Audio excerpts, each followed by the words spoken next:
معزز سامعین اکرام، ناظرین اکرام، السلام علیکم ورحمۃ اللہ تعالی وبرکاتہ۔ الحمد للہ، الحمد للہ رب العالمین، والصلاة والسلام علی سید المرسلین وعلی آلہ واصحابہ اجمعین، اما بعد، فقد قال اللہ تبارک و تعالی فی القرآن المجید والفرقان الحمید، فاعوذ باللہ من الشیطان الرجیم، بسم اللہ الرحمن الرحیم۔ انا انزلناہ فی لیلۃ مبارکۃ انا کنا منذرین، صدق اللہ العظیم وصدق رسولہ النبی الامین المتین الکریم،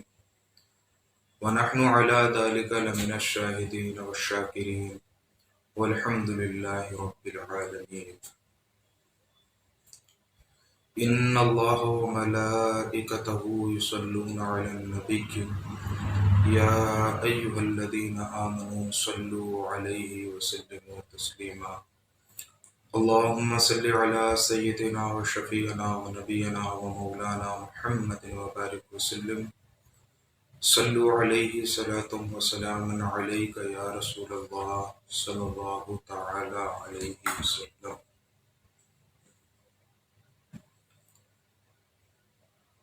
شاعر کہتا ہے، اب تنگی داماں پہ نہ جا، مانگ کچھ اور بھی مانگ۔ اب تنگی داماں پہ نہ جا، اور بھی کچھ مانگ۔ ہیں آج وہ مائل باتا، اور بھی کچھ مانگ۔ اب تنگی داماں پہ نہ جا، اور بھی کچھ مانگ۔ ہیں آج وہ مائل باتا، اور بھی کچھ مانگ۔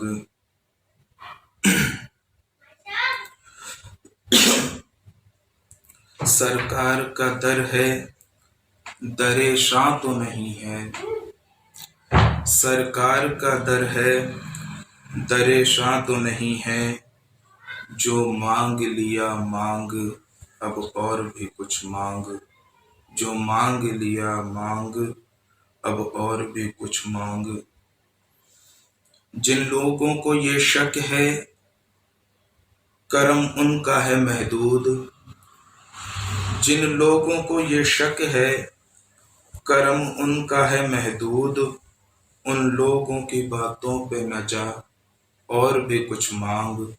ان لوگوں کی باتوں پہ نہ جا، اور بھی کچھ مانگ۔ ہیں آج وہ مائل باتا، اور بھی کچھ مانگ۔ ناظرین اکرام، خطبہ مسنونہ کے بعد میں نے جس آیت کریمہ کی تلاوت کی ہے، اللہ رب العزت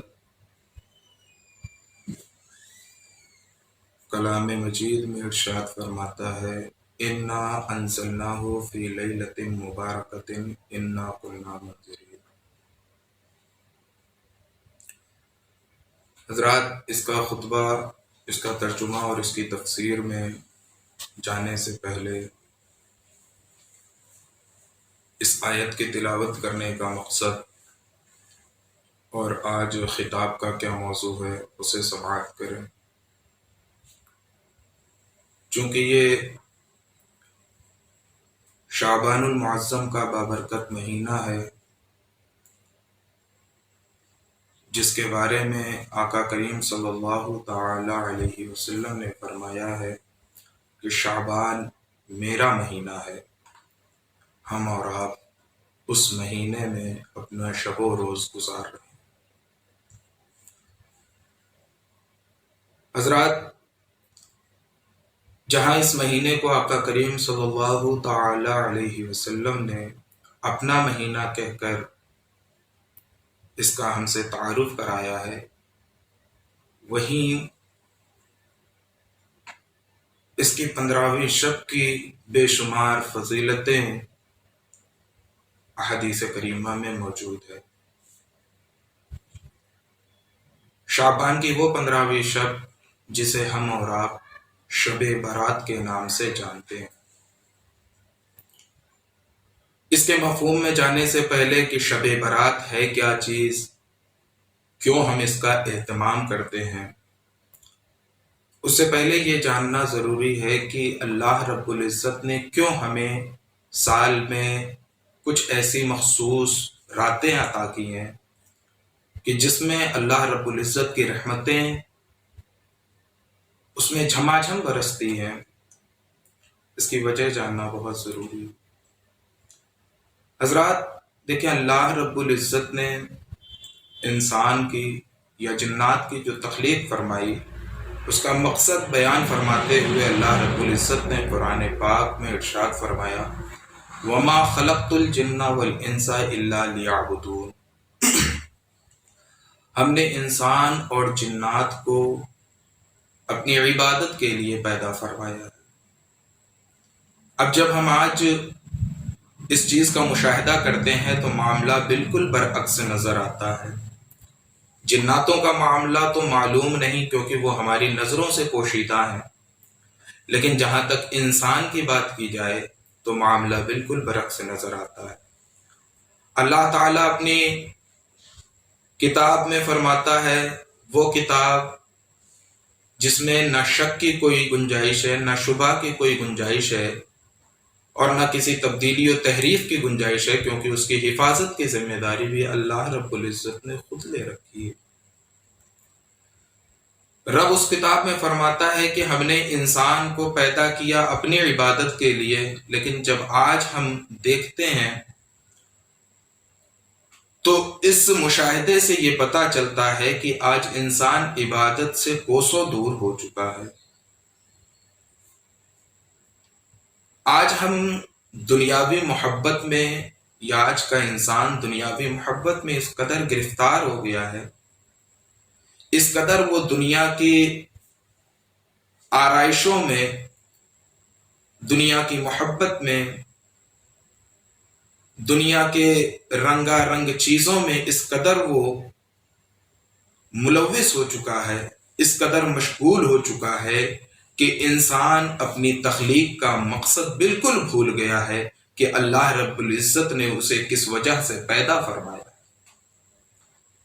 اور دنیا میں مصروف ہونا، دنیا میں مشغول ہونا،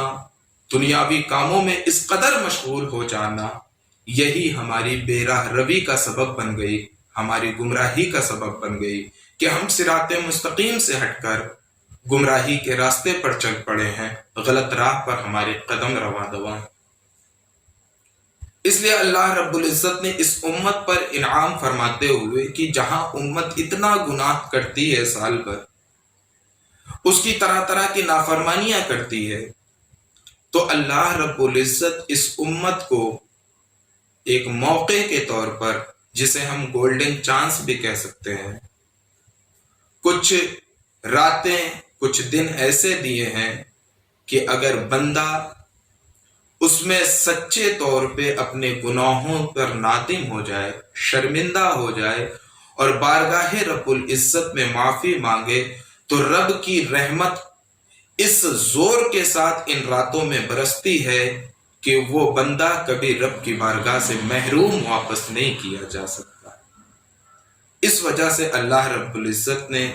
ہمیں ایسی بہت سارے موقع عطا فرمائے ہیں کہ جس میں اللہ رب العزت ہمیں اپنے گناہوں پر نادم ہو کر اس کی بارگاہ میں حاضر ہو کر معافی مانگنے کا موقع دیتا ہے، اور صرف موقع ہی نہیں بلکہ اگر کوئی بندہ صدق دل کے ساتھ خدا کی بارگاہ میں آ کر گریہ وزاری کرتا ہے اور اس سے اپنے گناہوں کی معافی مانگتا ہے تو یقین مانیے رب اسے معاف فرما دیتا ہے۔ تو حضرات، آج ہماری اس بے راہ روی کی وجہ سے اور دین متین سے اس قدر دوری کی وجہ سے، اللہ اور اس کے رسول سے دوری کی وجہ سے اور عبادت سے دوری کی وجہ سے ہمارے دلوں سے اللہ اور اس کے رسول کی محبت بھی بالکل نکل چکی ہے، جس کی وجہ سے دنیا بھی ہم پر غالب آ جاتی ہے، باطل طاقتیں بھی ہم پر غالب آ جاتی ہیں اور شیطان بھی ہم پر قابو پا لیتا ہے۔ تو رب ہمیں 15ویں شعبان کے طور پر جسے ہم شب برات کہتے ہیں، رب کریم اس امت محمدیہ کو یہ موقع دیتا ہے کہ اے میرے بندے، تو نے پورے سال میری نافرمانی میں گزار دیے، تو نے پورے سال گناہ میں گزار دیے، تو نے پورے سال میری کوئی بات نہیں مانی، آج کے شب آ جا، میری بارگاہ میں آ جا، میرا رحم آج جوش پر ہے، میرا کرم آج جوش پر ہے، اس کی موجیں بلند ہیں، آ کر تو معافی مانگ لے، میں تیرے گناہوں کو معاف کر دوں گا، تجھ پر کرم کر دوں گا، تجھے گناہوں سے صاف ستھرا کر دوں گا۔ تو عزیزان محترم، اسی مناسبت سے اللہ رب العزت نے ان موقعوں میں سے ایک موقع ہمیں 15ویں شعبان کی صورت میں دیا ہے، جسے ہم اور آپ شب برات کے نام سے جانتے ہیں۔ اس کو شب برات اسی وجہ سے کہا جاتا ہے چونکہ یہ برات عربی کا لفظ ہے اور شب یہ فارسی کا لفظ ہے، دو زبان کے مجموعے سے ایک لفظ دیا گیا ہے جسے ہم شب برات کہتے ہیں۔ شب کا معنی ہے رات اور برات کا معنی ہے نجات، یعنی نجات والی رات کو شب برات کہا جاتا ہے، جس رات میں اللہ رب العزت اس گنہگار امت کو گناہوں سے نجات کا پروانہ دیتا ہے، اسے ہم اور آپ اپنی زبان میں شب برات کے نام سے جانتے ہیں۔ اب آئیے ہم اس آیت کریمہ کے ترجمے اور اس کے مفہوم اور اس کی تفسیر کی طرف چلتے ہیں کہ آیا شب برات کا قرآن پاک میں بھی کہیں ذکر ہے، احادیث کریمہ میں بھی کہیں شب برات کی کوئی فضیلت اور اس کی کوئی افضلیت کا ذکر ملتا ہے؟ تو بے شک اگر ہم یہ سمجھیں کہ نہ قرآن پاک میں شب برات یا 15ویں شعبان کا کوئی ذکر ہے یا حدیث پاک میں اس کا کوئی ذکر نہیں ہے، تو یہ ہماری کم علمی ہے۔ علم سے دوری کے باعث ہم یہ سمجھتے ہیں کہ اگر ہمارے علم میں ایسی بات نہیں ہے تو گویا وہ بات قرآن اور حدیث میں کہیں ذکر نہیں ہے۔ رب کریم قرآن پاک میں ارشاد فرماتا ہے، سورہ دخان کی 3 آیت ہے، جس میں اللہ رب العزت ارشاد فرماتا ہے، اِنَّا أَنزَلْنَاهُ فِي لَيْلَةٍ مُبَارَكَةٍ إِنَّا كُنَّا مُنذِرِينَ۔ حضرات محترم، اللہ رب العزت اس آیت کریمہ میں ایک لفظ کا استعمال کیا ہے جسے لیلۃ المبارکہ کہا ہے۔ اب سب سے پہلے اس کا ترجمہ سن لیں، اس کے بعد میں اس کی تفسیر میں چلتا ہوں کہ اللہ رب العزت فرماتا ہے، بے شک ہم نے قرآن پاک کو لیلۃ المبارکہ میں نازل فرمایا ہے اور بے شک ہم ہی ڈرانے والے ہیں۔ اب اس کی تفسیر میں کہ لیلۃ المبارکہ سے کون سی رات مراد ہے، تو جہاں پر اکثر مفسرین اکرام نے یہ قول نقل کیا ہے کہ لیلۃ المبارکہ سے مراد رمضان کی شب قدر ہے، وہیں پر تمام مفسرین نے ایک قول یہ بھی ذکر کیا ہے کہ اس لیلۃ المبارکہ سے مراد شعبان کی 15ویں شب ہے۔ جیسا کہ علامہ زمخشری جو تفسیر کے ایک زبردست عالم گزرے ہیں، انہوں نے بھی اس کی تفسیر میں جو باتیں ذکر کی ہیں وہ آپ کے سامنے میں پیش کرتا ہوں۔ وہ فرماتے ہیں کہ شعبان کی 15ویں شب کے 4 نام ہیں، ان 4 ناموں میں سے ایک رات اس کا لیلۃ المبارکہ بھی ہے۔ اسی طریقے سے آپ تفسیر طبری اٹھا کے دیکھیں، تفسیر بغوی اٹھا کے دیکھیں، تفسیر ابن کثیر اٹھا کے دیکھیں، اکثر تفسیر جلالین اٹھا کے دیکھ لیں آپ، اور کل کتب تفاسیر اٹھا کے دیکھیں تو اس میں جہاں پہ لیلۃ المبارکہ کے ضمن میں شب قدر کی بات کہی گئی ہے، وہیں ایک قول ہر تفسیر میں یہ بھی ملتا ہے کہ یہاں لیلۃ المبارکہ سے مراد شعبان کی 15ویں شب ہے۔ اب حضرات، ہمیں یہ جاننا اور سمجھنا ہے کہ آخر اس رات کو اتنی اہمیت کیوں حاصل ہے، ہم کیوں اس رات میں شب بیداری کرتے ہیں، ہم کیوں اس رات کا اتنا اہتمام کرتے ہیں؟ تو اس کی وجہ وہی ہے کہ ہم سال بھر گناہوں میں مبتلا رہتے ہیں، سال بھر رب کی نافرمانی کرتے ہیں، اس کی عبادت گاہ سے دور رہتے ہیں، اس کی بارگاہ سے اپنی پیشانیوں کو دور رکھتے ہیں، ہم کوئی تسبیح و تحلیل نہیں کرتے، تو اس طرح کے مواقع ہمیں رب کی یاد دلاتی ہے اور یہ بتاتے ہیں کہ ہمیں رب کی بارگاہ میں رجوع کر لینا چاہیے، کیونکہ اگر رب راضی نہ ہو تو کائنات کی کوئی شے ہمیں کامیاب نہیں کر سکتی، نہ دنیا میں ہمیں کامیابی میسر ہوگی، نہ آخرت میں ہمیں کامیابی حاصل ہو سکتی ہے۔ لیکن اگر ہم نے رب کو منا لیا، رب کو راضی کر لیا، تو کامیابی دنیا میں بھی ہمارے قدم چومے گی اور آخرت میں بھی ہمیں کامیاب ہونے سے کوئی روک نہیں سکتا ہے۔ آئیے اب احادیث کریمہ کی طرف چلتے ہیں کہ آخر اس 15ویں شب کی اتنی فضیلت ہم کیوں بیان کرتے ہیں، اور آقا کریم صلی اللہ تعالی علیہ وسلم کا اس 15ویں شب میں کیا معمول ہوا کرتا ہے۔ میں یہاں پہ چلتے چلتے ایک بات ذکر کر دینا چاہتا ہوں کہ ہمارے کچھ بھائی اس بات کے پیچھے لگے رہتے ہیں اور جگہ جگہ لوگوں کو روک کر یہ سمجھانے کی کوشش کرتے ہیں کہ جس طریقے سے سال کی تمام راتوں میں کوئی فضیلت نہیں، کوئی بزرگی نہیں، اسی طریقے سے شعبان کی 15ویں شب کی بھی کوئی فضیلت نہیں ہے، اور اس میں جگنا اور شب بیداری کرنا اور عبادتیں کرنا اس کا قرآن و حدیث سے کہیں کوئی ثبوت نہیں ملتا ہے۔ حضرات محترم، سنت رسول صلی اللہ علیہ وسلم سے کچھ بیان کرنے سے پہلے میں ایک سیدھا سا یہ جواب اپنے بھائیوں کو دینا چاہتا ہوں کہ میرے پیاروں اور میرے عزیز دوستوں، ہمیں اگر رب کی عبادت کے لیے بھی دلیل کی ضرورت پڑے، ہم اس کے لیے بھی قرآن و حدیث میں آیات اور حدیث تلاش کریں، تو یہ ہمارے لیے بڑی محرومی کا سبب ہے۔ آج اس پرفتن دور میں جب کہ بندہ بالکل رب کریم سے دور ہو چکا ہے اور آقا کریم کی محبت یکلخت اس کے دل و دماغ سے نکل چکی ہے، تو ایسے پرفتن دور میں اگر کوئی بندہ خواہ وہ 15ویں شعبان کی ہی شب کیوں نہ ہو، اگر رب کے حضور کھڑے ہو کر وہ عبادت کر لیتا ہے، رب کی بارگاہ میں اپنے گناہوں کی معافی تلافی کر لیتا ہے، تو ہمیں اس پر اعتراض نہ ہونا چاہیے، بلکہ ہمارا کام یہ ہونا چاہیے کہ ہم اس کی حوصلہ افزائی کریں اور یہ دعا کریں کہ اے رب، جس طریقے سے تو نے آج کی شب اسے اپنی بارگاہ میں بلایا ہے، اس 15ویں شب کے صدقے طفیل اسے تو سالہ سال اپنی بارگاہ میں آنے کی توفیق عطا فرما۔ اس لیے میرے عزیزوں، ہمیں عبادت کے لیے دلیل کی ضرورت نہیں ہے، ہم جیسا چاہیں گے، جب چاہیں گے، جس طریقے سے چاہیں گے رب کی عبادت کریں گے، کیونکہ ہم کسی انسان کی عبادت کرنے نہیں جا رہے ہیں، بلکہ ہم اس ذات کی عبادت کرتے ہیں اس شب میں جس کا فرمان ہے کہ ہم نے تجھے پیدا ہی عبادت کے لیے کیا ہے۔ اس لیے میں اپنے تمام بھائیوں کو یہ دعوت فکر دینا چاہتا ہوں کہ آپ یہ نہ دیکھیں کہ وہ 15ویں شعبان کو کیا کرتا ہے۔ ہاں، جو اس میں لغویات کرتے ہیں، جو روڈوں پر ٹہلتے ہیں، جو پٹاخے پھوڑتے ہیں، دیگر لغو کام کرتے ہیں، خرافات کرتے ہیں، ان کا اس شب سے کوئی تعلق نہیں ہے۔ لیکن ہمارے وہ بندے، ہمارے وہ بھائی، ہمارے وہ مسلمان بھائی جو مسجدوں میں آتے ہیں یا اپنے گھروں میں رہ کر قرآن پاک کی تلاوت کرتے ہیں، تسبیح و تحلیل کرتے ہیں، نفلی عبادت کرتے ہیں، تو ان کا ضرور حوصلہ افزائی کرنا چاہیے اور رب سے دعا کرنی چاہیے کہ مولا اس شب کے صدقے طفیل اسے تا دم حیات اپنی بارگاہ میں حاضر ہونے کی توفیق عطا فرمائے۔ اب آئیے ہم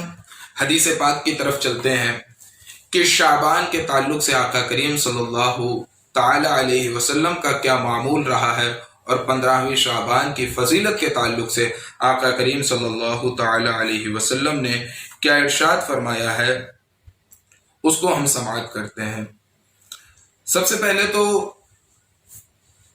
یہ سمجھ لیں کہ جو میں 2 روایتیں بیان کرنے جا رہا ہوں، یہ دونوں روایتیں صحاح ستہ میں موجود ہے۔ میں صحاح ستہ کا نام اس وجہ سے لے رہا ہوں، اس وجہ سے ذکر کر رہا ہوں کہ وہ لوگ جنہیں اس رات کے تعلق سے کوئی اعتراض ہوتا ہے، تو ان کے لیے صحاح ستہ بڑی اہمیت کی حامل ہے اور ہر ایک کے لیے اہمیت کی حامل ہے۔ تو صحاح ستہ سے پہلے ان روایات کو پیش کیا جا رہا ہے کہ آقا کریم صلی اللہ تعالی علیہ وسلم اس شب میں کیا کیا کرتے تھے، آپ کا کیا معمول تھا، اور آپ نے اس شب کے تعلق سے کیا باتیں بیان کی ہیں۔ تو سیاہ ستہ میں جو حدیث ہیں اس کے دو راوی ہیں، ایک حضرت عائشہ آپ کی سب سے محبوب زوجہ محترمہ اور ہم تمام مومنین کی ماں ام المومنین حضرت عائشہ صدیقہ رضی اللہ تعالی عنہا سے مروی ہے، اور ایک روایت حضرت علی شیر خدا کرم اللہ تعالی وجہہ الکریم سے مروی ہے، جن کے بارے میں آقا کریم صلی اللہ تعالی علیہ وسلم کا فرمان عالی شان ہے، انا مدینۃ العلم وعلی بابھا، کہ میں علم کا شہر ہوں اور علی اس کے دروازے ہیں۔ حضرات محترم، سب سے پہلے میں حضرت عائشہ رضی اللہ تعالی عنہا کی روایت کو بیان کرتا ہوں کہ آپ سنیں کہ شعبان کے 15ویں شب میں آقا کریم صلی اللہ تعالی علیہ وسلم کا کیا معمول تھا۔ حضرت عائشہ رضی اللہ تعالی عنہا فرماتی ہیں کہ نبی کریم صلی اللہ علیہ وسلم کو ایک رات بستر استراحت پر نہ پایا، یعنی آپ حضرت عائشہ کی خوابگاہ میں موجود نہ تھے، تو حضرت عائشہ کو یہ فکر لاحق ہوئی کہ شاید آقا کریم صلی اللہ تعالی علیہ وسلم کسی اور زوجہ محترمہ کے حجرے میں تشریف لے گئے ہیں۔ اس نیت سے آپ آقا کریم صلی اللہ تعالی علیہ وسلم کو تلاش کرنے کے لیے نکلی، تو دیکھا کہ آقا کریم صلی اللہ تعالی علیہ وسلم اپنا سر مبارک آسمان کی طرف اٹھائے ہوئے رب کی بارگاہ میں کچھ مناجات کر رہے تھے۔ آپ نے فرمایا، اے عائشہ، کیا تجھے اس بات کا گمان تھا کہ اللہ کا رسول تیرے ساتھ ناانصافی کرے گا اور تیری حق تلفی کرے گا؟ تو حضرت عائشہ فرماتی ہیں کہ باخدا مجھے اس چیز کا گمان نہیں تھا، لیکن میں یہ دیکھنا چاہتی تھی کہ آپ اس وقت کہاں پہ تشریف فرما۔ وہیں پہ ایک دوسری روایت میں یہ ملتا ہے کہ اس وقت آقا کریم صلی اللہ تعالی علیہ وسلم جنت البقیع میں موجود تھے۔ بقیہ روایت کے الفاظ یہی ہیں۔ اس کے بعد آقا کریم صلی اللہ تعالی علیہ وسلم نے جو ارشاد فرمایا وہ قابل ذکر بات ہے۔ آقا کریم صلی اللہ تعالی علیہ وسلم ارشاد فرماتے ہیں کہ اے عائشہ، اس رات میں اللہ رب العزت آسمان دنیا پر اپنی شان کے مطابق نزول اجلال فرماتا ہے، یعنی جو آسمان ہم اپنی نگاہوں سے دیکھتے ہیں، اس آسمان پر اللہ رب العزت اپنی شان قدرت کے ساتھ نزول اجلال فرماتا ہے، اور صرف نزول اجلال ہی نہیں فرماتا، آسمان دنیا تک آتا ہی نہیں ہے، بلکہ اس کی رحمت ہم گنہگار امتیوں کے طرف متوجہ ہوتی ہیں۔ یہ آقا کریم کے الفاظ ہیں، اور رب پھر ندا دیتا ہے، اور اس ندا میں سب سے پہلی ندا جو ہوتی ہے وہ آقا کریم صلی اللہ علیہ وسلم فرماتے ہیں کہ رب اپنے بندوں کو ندا دے کر کہتا ہے کوئی مجھ سے گناہوں کی معافی طلب کرنے والا، میں اسے معاف کر دوں، ہے کوئی مجھ سے مغفرت طلب کرنے والا، آج میں اسے معاف کر دوں۔ میں رک کر یہاں پہ ایک شعر کہنا چاہوں گا کہ شاعر نے بڑے پیارے انداز میں کہا ہے، آج وہ مائل بکرم ہیں کوئی سائل ہی نہیں، راہ دکھلائیں کسے راہ رو منزل ہی نہیں۔ میرے عزیزوں، کریم اس رات میں بندوں کو خود پکارتا ہے، اور پکار کر یہ دعوت دیتا ہے، انہیں یہ صدا دیتا ہے کہ میرے بندوں میری بارگاہ میں آ جاؤ، مجھ سے معافی طلب کرو، آج میں تمہیں معاف کر دوں گا۔ اور اس کے بعد پھر اللہ رب العزت ارشاد فرماتا ہے کہ ہے کوئی جو مجھ سے رزق طلب کرے، میں اسے روزی عطا کر دوں، ہے کوئی مجھ سے رزق میں کشادگی طلب کرنے والا، میں اسے رزق میں کشادگی عطا کر دوں۔ اسی طریقے سے اللہ رب العزت صبح صادق تک بندوں کو ندا دیتا ہے۔ یہ شعبان کی 15ویں شب کی فضیلت ہے۔ یوں تو اللہ رب العزت ہر رات میں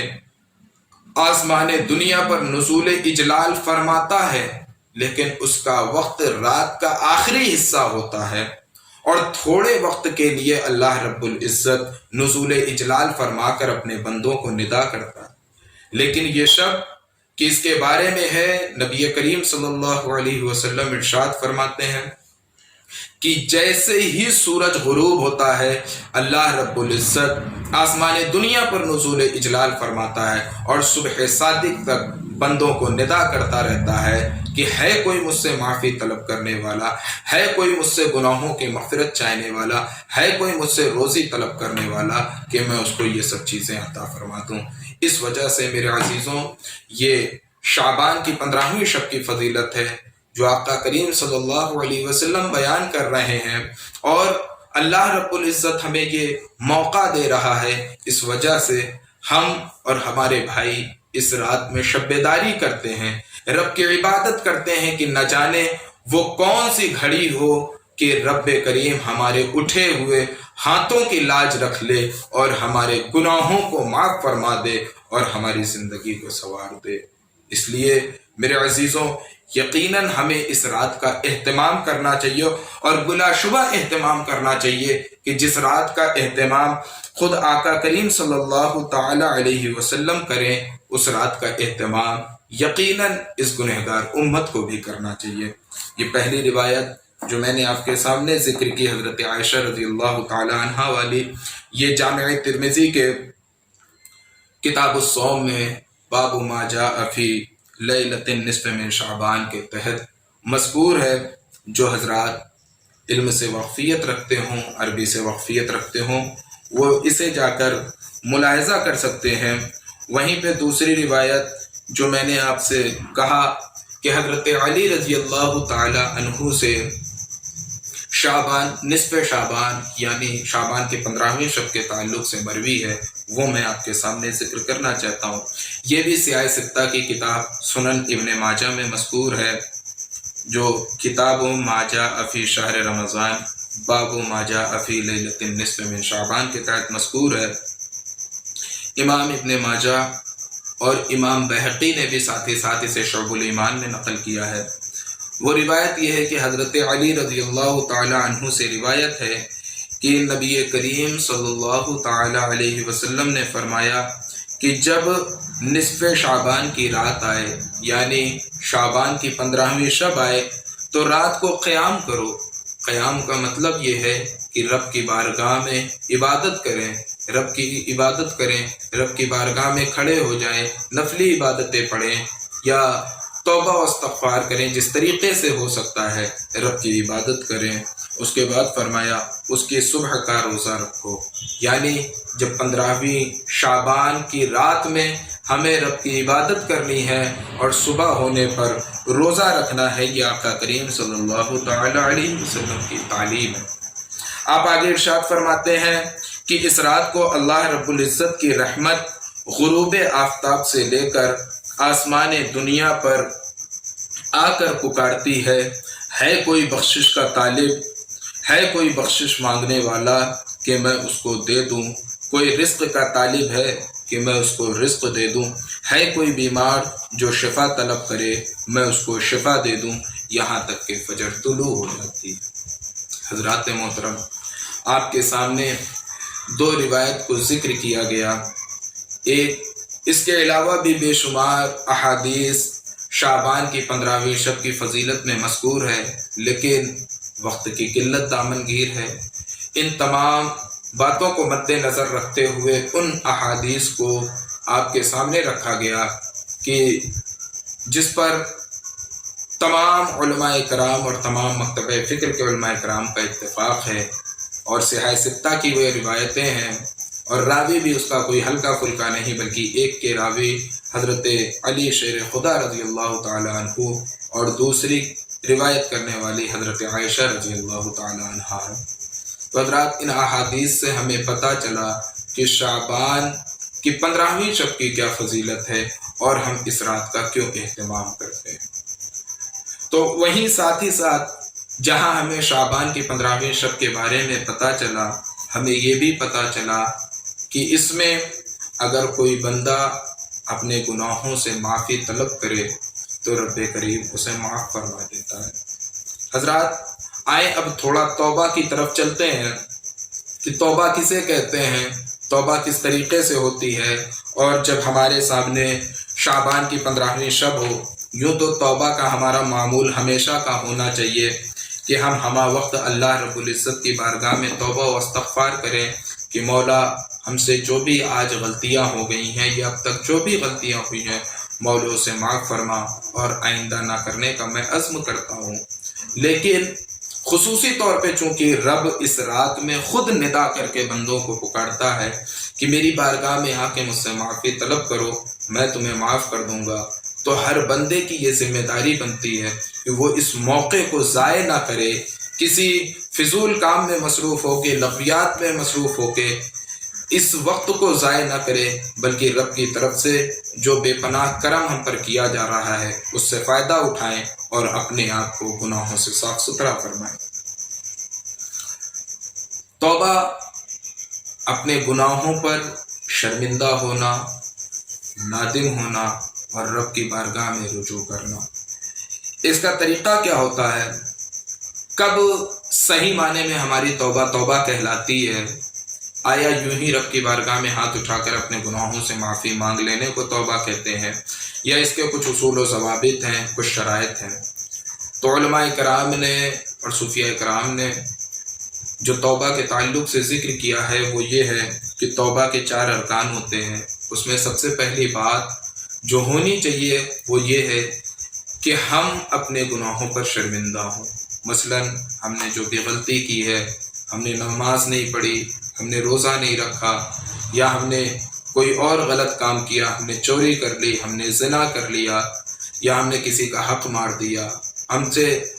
غرض کی جو بھی گناہ صادر ہوئے ہوں، سب سے پہلے ہمارے اندر اس گناہ کے متعلق شرم کا احساس پیدا ہو اور ہم اپنے اس گناہ پر نادم ہو جائیں۔ اور جب یہ صورت پیدا ہو جائے، جب ہم اپنے گناہ پر نادم ہوں، تو دوسرا رکن جو بتایا گیا ہے توبہ کا وہ یہ ہے کہ فوری طور پر گناہ ترک کر دینا۔ مثلا ہم کسی کا حق مار رہے تھے اور جیسے ہی احساس پیدا ہوا ہم فوراً ہی وہیں پر اپنے ہاتھ کو روک لیں، تو یہ بھی توبہ کا ایک رکن ہے۔ اور تیسرا رکن یہ ہے کہ آئندہ گناہ سے باز رہنے کا پختہ ارادہ کرنا۔ حضرت میں اس پر تھوڑا کلام کرنا چاہتا ہوں، اور تفصیل یہ ہے کہ ہمارے فقہائے کرام فرماتے ہیں کہ آج کل لوگ غلطیاں کرتے ہیں، پھر خدا کی بارگاہ میں آ کے معافی مانگتے ہیں، اور معافی مانگنے کے بعد پھر وہی غلطی جا کر دوبارہ وہ دہراتے ہیں۔ تو آیا کیا ہمارا یہ معافی مانگنا درست ہے؟ کیا رب کی بارگاہ میں اس طریقے سے اپنے گناہوں کی مغفرت چاہنا درست ہے؟ تو فقہا فرماتے ہیں کہ اگر کوئی بندہ صدق دل کے ساتھ، سچے ارادے کے ساتھ رب کی بارگاہ میں آ کر گناہوں سے معافی مانگے، اور ساتھ ہی ساتھ اس کا یہ عزم بھی ہو کہ آئندہ نہیں کرے گا، پھر نادانستہ طور پر، غیر دانستہ طور پر اس سے وہ گناہ سرزد ہو جائے، تو اس میں یہ نہیں کہا جائے گا کہ وہ جان بوجھ کر وہ گناہ کرنے والا ہے یا یہ اللہ رب العزت کے ساتھ مذاق کر رہا ہے۔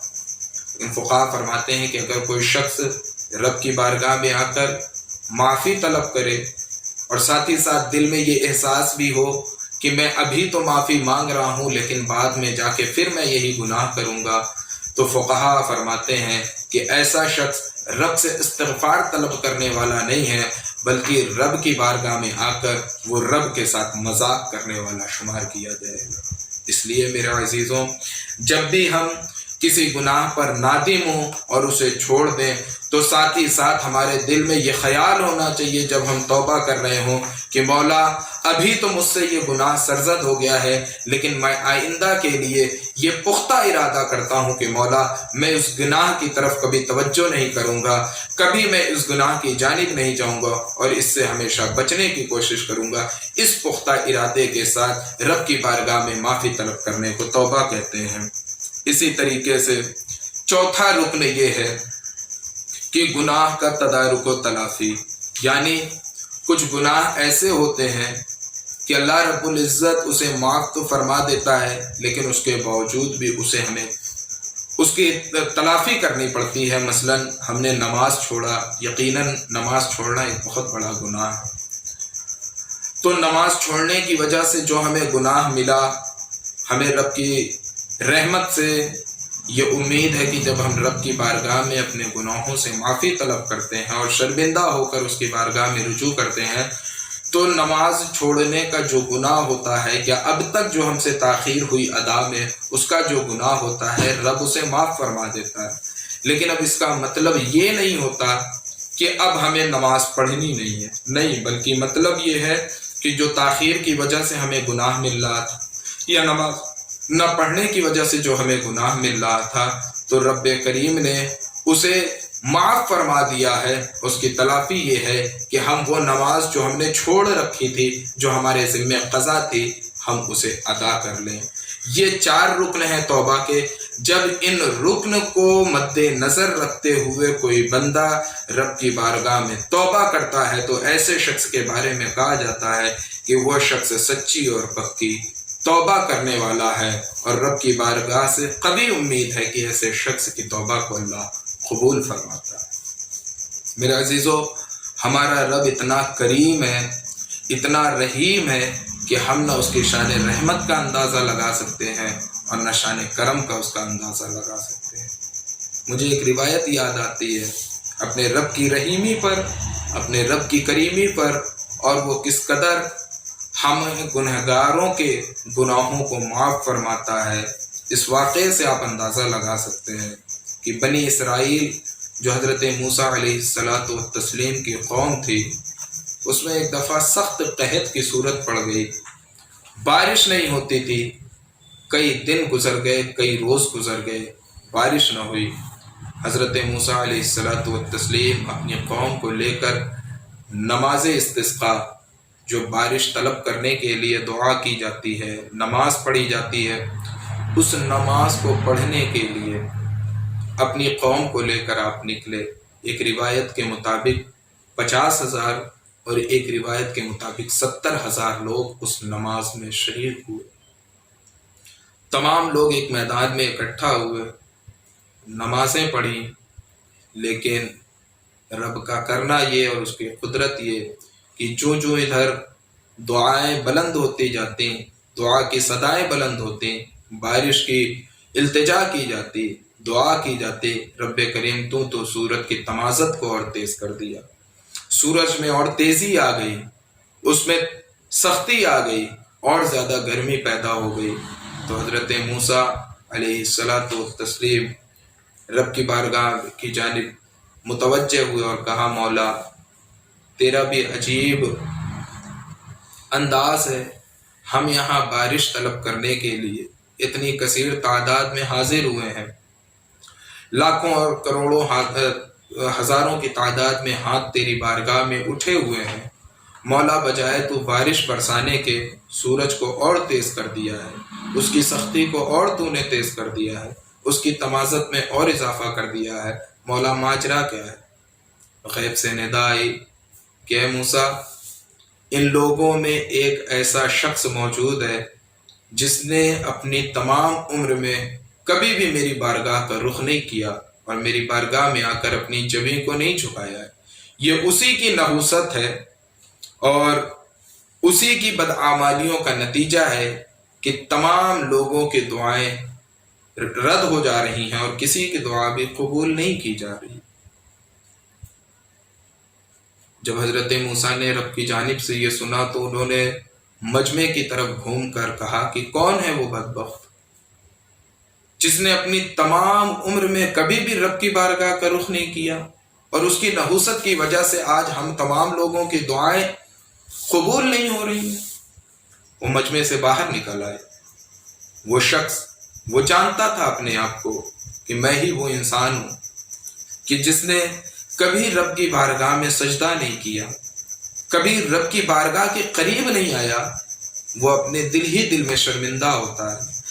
نادم ہوتا ہے۔ اس نے کوئی آنسوؤں کی لڑی نہیں لگا دی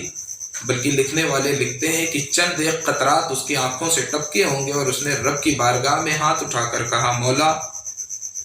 اب تک تو نے میرے راز کو چھپا کے رکھا، میں کتنا نافرمان سے ہی تیرا، میں تیری زندگی بھر نافرمانی کرتے رہا، تو نے میرے راز کو چھپا کے رکھا، میرے عیبوں پہ پردہ ڈال کے رکھا، آج ان ہزاروں کے سامنے تو میرے راز کو فاش کرنا چاہتا ہے۔ مولا تو میرے عیبوں کو چھپائے رکھ، آج میں سچی توبہ کرتا ہوں، کبھی تیری بارگاہ سے دور نہ ہوں گا۔ اس کا یہ دعا کرنا تھا کہ جھما جھم بارش کے قطرات آسمان سے گرنے لگے اور بارش کی لڑی لگ گئی۔ حضرت موسیٰ پھر بارگاہ خداوندی کی طرف متوجہ ہوئے کہ مولا اب کیا ماجرا ہے؟ ابھی تو سورج کی تمازت کا عالم یہ تھا کہ گرمی اور بڑھ گئی، شدت اور آ گئی، اب ہم یہ دیکھتے ہیں کہ یکایک بارش ہونے لگی۔ تو رب کریم فرماتا ہے کہ موسیٰ اس بندے نے مجھ سے صلح کر لی ہے، اور جب اس نے صلح کر لی تو میں نے سب کی دعاؤں کو قبول کر کے تم پر اپنی بارش رحمت کا نزول فرمایا۔ حضرت موسیٰ علیہ الصلوۃ والتسلیم فرماتے ہیں کہ مولا میں تیرے اس بندے کو دیکھنا چاہتا ہوں، تو مجھے بتا تو صحیح کہ وہ کون بندہ ہے تیرا۔ رب فرماتا ہے موسیٰ جب وہ باغی تھا میرا، مجھ سے دور تھا، تب میں نے اس کے راز فاش نہیں کیا، اب تو وہ میرا دوست اور میرا یار بن گیا ہے، اب میں کیسے اس کے راز فاش کر دوں۔ میرے عزیزوں، میرا رب اتنا کریم ہے، اتنا مہربان ہے، خود ہم اپنے گرہبان میں، اپنے دل میں جھانک کے دیکھیں، ہم موبائلوں میں کون سی بے حیائی نہیں کرتے ہیں،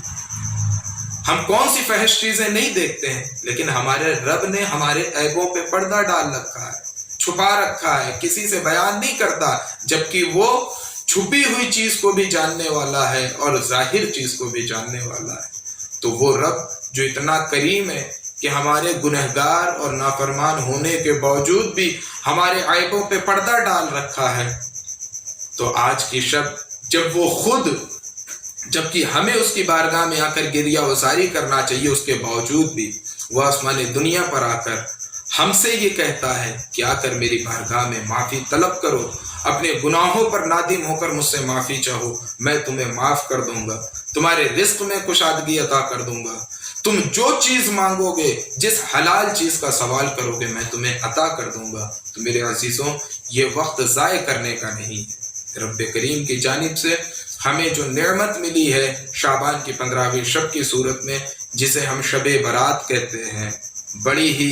حرمہ نصیبی کی بات ہوگی ہمارے لیے، اور بڑی محرومی کی بات ہوگی کہ اگر ہم اس شب کو بھی فضول کاموں میں یا اپنے بستروں میں سو کر گزار دیں۔ بلکہ میں نہیں کہتا کہ یہ عبادت فرض ہے، میں یہ نہیں کہتا کہ جو نہ کرے، شب بیداری نہ کرے، نفلی عبادتیں نہ پڑھے، وہ گنہگار ہے، نہ،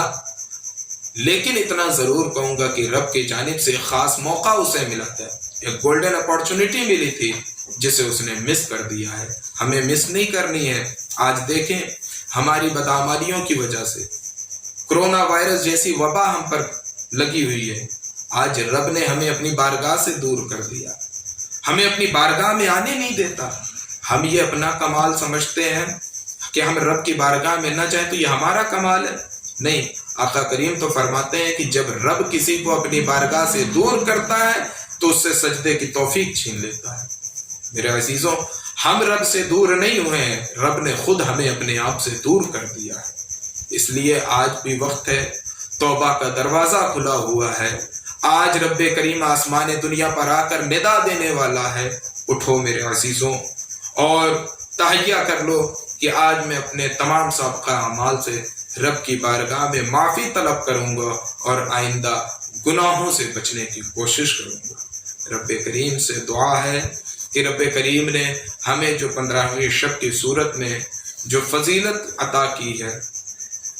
اور جو اس میں برکتیں ہمیں عطا کی ہیں، رب کریم ہم سبوں کو اس سے مالا مال اور اس سے مستفید ہونے کی توفیق عطا فرمائے۔ اسی چند کلمات کے ساتھ میں اپنی گفتگو کو ختم کرتا ہوں۔ آئیے اس تسبیح کے ساتھ ہم اپنی گفتگو کو ختم کرتے ہیں۔ سبحان اللہ و بحمدہ، سبحان اللہ العظیم، سبحان اللہ و بحمدہ، سبحان اللہ العظیم، سبحان اللہ و بحمدہ، سبحان اللہ العظیم، استغفر اللہ ربی من کل ذنب واتوب الیہ، وآخر دعوانا ان الحمد للہ رب العالمین۔ السلام علیکم۔